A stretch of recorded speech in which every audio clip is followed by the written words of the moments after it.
దేనికో ఏదో ఒక ఖర్చులు పెట్టి ఉంటారు అని అనుకుంటారు. బట్ నాకు తెలిసిన వరకు నేను ఐ హ్యాండిల్డ్ లాస్ట్ జరిగిన జనరల్ ఎలక్షన్స్ ప్రకాశం డిస్ట్రిక్ట్లో హ్యాండిల్ చేశాను. సో రాష్ట్రంలోనే హైయెస్ట్ పోలింగ్ పర్సంటేజ్ ప్రకాశం జిల్లాలో జరిగింది.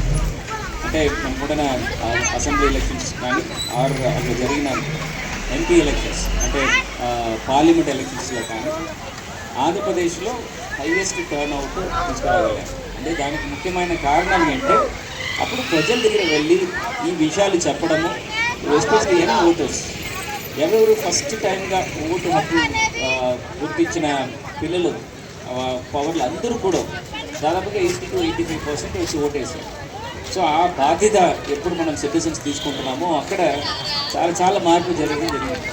There is a regime change. పాత గవర్నమెంట్కి కొత్త గవర్నమెంట్ రావడం జరిగింది, కొత్త పాలసీస్ డిసిషన్స్ రావడం జరిగింది. ఇప్పుడు నాయకులు మనకి ఓటు అడగడానికి వచ్చినప్పుడు కొన్ని హక్కులు ఇస్తారు, అంతే కదా. నేను ఇది హక్కు కాదు, కొన్ని హామీలు ఇస్తారు.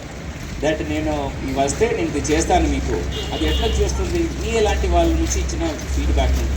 నా ఊర్లో ఈ విషయాలు లేదు, నా ప్రాంతంలో ఇట్లాంటి లోపాలు ఉన్నాయి, ఇదన్నీ మీరు ఇక్కడ నాయకులుగా వస్తే ఇది సరి చేయగలుగుతారా అని మీరు అడుగుతున్న ప్రశ్నకి వాళ్ళు హామీస్ ఇవ్వడం జరుగుతుంది.